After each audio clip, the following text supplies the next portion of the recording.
Heard that one from expecting parents. We don't care whether it's a boy or a girl, just that the baby should be normal. Largely, when people say normal in this context, it means not specially abled. That's the kind of paranoia, and I get it, that most parents would want it that way only. But what about the world at large? It is said that a civilization is judged by the way it treats its specially abled people. I am sorry, but India's apathy towards those with any kind of impairment is dismal. A civilization which harps on Sanskriti or values and that oft-repeated Vasudhaiv Kutumnakam, the world as a family, grossly neglects its specially abled. That's the reality. Even in routine life, it becomes evident during large events, when the specially able find it immensely tiresome to negotiate their way. Say at a wedding, a holiday, a beach resort, even at those swanky malls, which seldom gives any preference to those who may have any kind of impairment. But you know what? The way we treat the specially able becomes particularly stark during election time. And I will tell you how. Hello, my name is Sudha and you're watching India Ahead Digital. First, the facts. Of a 138 crore population in India, the specially able people constitute 2.68 crores, which is roughly 2.2% of the population. Now wait, before you turn away thinking that that's nothing to be really alarmed about, let me tell you that this is more than the population of Australia. And why should the numbers be large at all for the government and us to lay focus on the specially abled? It's not like the more the merrier, for God's sake. Now imagine an election scenario. Let's take Uttar Pradesh for instance. Ever heard of any sops for the Christians during the ongoing elections in the state, now or even before? You know the reason? Christians form only 0.18% of Uttar Pradesh's population, and the story ends there. That's the end.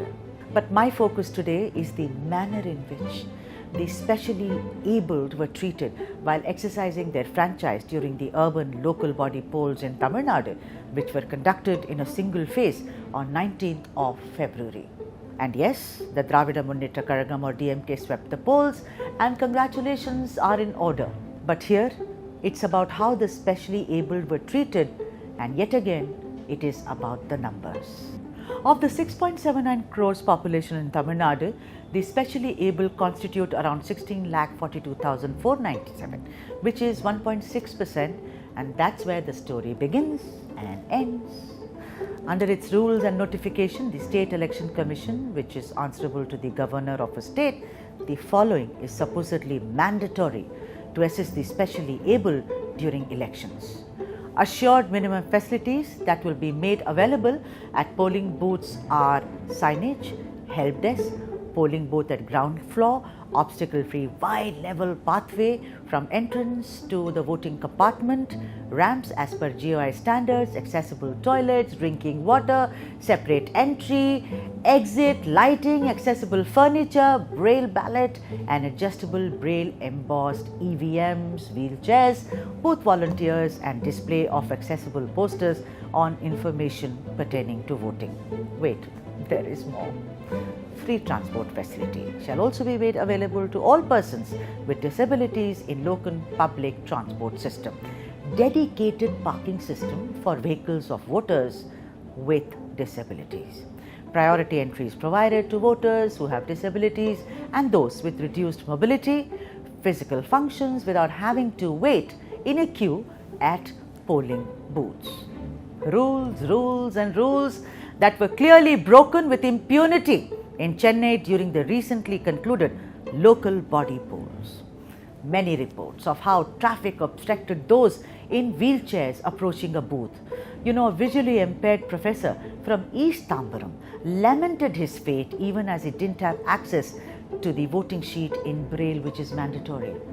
How booth managers told him that they shall of course help him vote by pressing the candidate's name, which is in clear violation in the voting process, which is about secrecy and also personal choice. Yet another person, Professor Deepak Nathan, who is the state president of December 3 movement, spoke to India Ahead and said vociferously how the specially able really don't matter to Tamil Nadu. He mentioned how women who had no limbs and had to crawl, those with growth impairment who couldn't really reach the ballot box, and many such who faced immense hardships while casting the votes in the urban local body polls. They did not have anything. It didn't really have, a disabled person who went to the polling station wanted to, cast his vote, but he was unable to have a braille connectivity. Therefore, he cleared the booth slips in front of the media. He said, I'm absolutely getting discriminated. This is not something the India that we envisage. No, we say accessible India, but we were not able to get it in the state of Tamil Nadu. It's really something unfortunate. How would a person with growth impairment, she could not even reach the EVM, I know that the elections are of course over in Tamil Nadu, but is the issue over about how the state treated its specially abled? Don't they have a role to play in the victory of the DMK, which shall dance and pat itself on its back this evening?